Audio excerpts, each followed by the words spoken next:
The Spanish Armada, whose name echoed across the Atlantic, why did it suffer such a catastrophic defeat?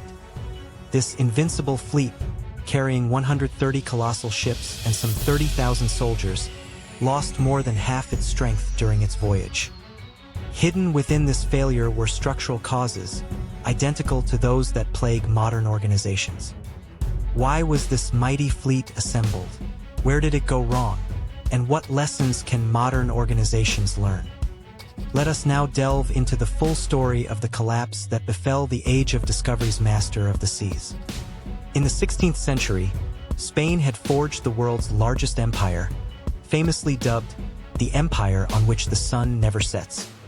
Vast amounts of silver, constantly flowing in from the New World, propelled Spain to become Europe's strongest economic power. King Philip II, possessing a formidable fleet and the tercios, an unbeatable army, stood at its apex. His mission was to act as the defender of Catholicism to defeat Protestant England. England's Queen Elizabeth I authorized privateers to raid Spanish ships, deepening the conflict. Philip II resolved to eliminate this heretic queen and return England to Catholicism. Thus, the largest fleet in human history was constructed, its grandeur truly deserving the title Invincible. Believing in overwhelming military might and divine protection, Spain harbored the grand dream of conquering England. The Armada, in terms of its sheer size and firepower, was unparalleled in the world at that time. Its strategy was to rendezvous with the Duke of Parma's army off the English coast and transport invasion troops. The Spanish tercios, superior in both numbers and quality, were considered the strongest army in Europe. Everyone believed that with these formidable land and sea forces working together, the conquest of England was assured. Initially, the command of the fleet was entrusted to the highly experienced Marquis of Santa Cruz. Under his command, the plan would likely have proceeded smoothly, and the chances of success would have been high. Then, in May 1588, the Armada finally set sail from Lisbon.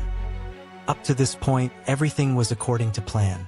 The mightiest force was heading towards enemy territory in peak condition.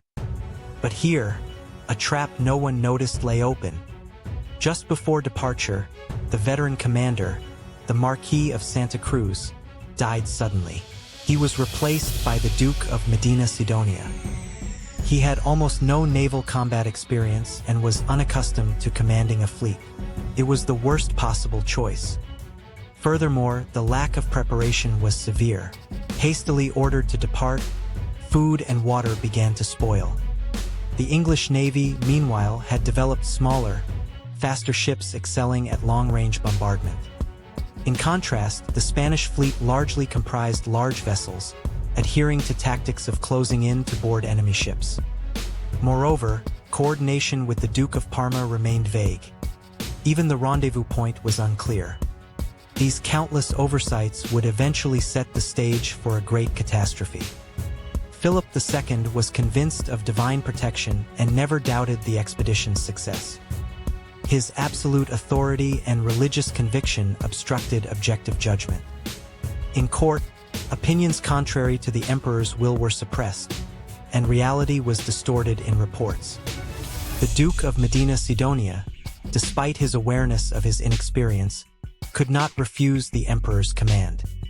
Organizational groupthink took hold, leading everyone to believe in the success of the emperor's plan. The immense cost and time already invested acted as sunk costs, eliminating the option of retreat. Delays in preparation and the commander's anxieties were disregarded in the face of unwavering belief in success. This unstoppable momentum was the greatest factor leading the Armada to its destruction. In July 1588, the Armada first encountered the English fleet off Plymouth.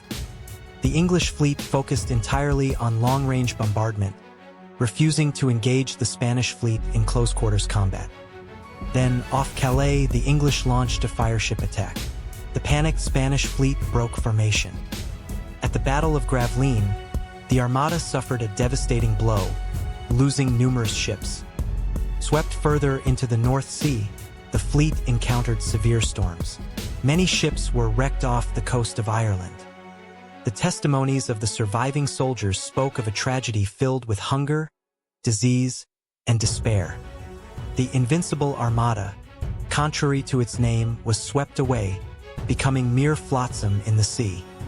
The failure of the Spanish Armada teaches us just how dangerous overconfidence and hubris can be. Objective information gathering and adaptability to changing environments are essential for an organization's survival. Why was the Armada built? For the glory of the Spanish Empire and a sense of religious mission. Who made the miscalculations?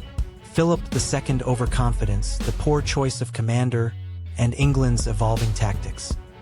And the lesson for today is how organizational rigidity and groupthink can lead to ruin.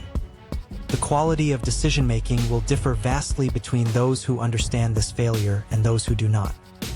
Apply the lessons of the Spanish Armada to your organization and your life. If you found this video insightful, please subscribe and give it a like. We explore a history of failure every day. この失敗は歴史のほんの1ページ。世界にはまだ語られていない失敗が数多くあります。失敗の歴史をチャンネル登録して次の物語もぜひご覧ください。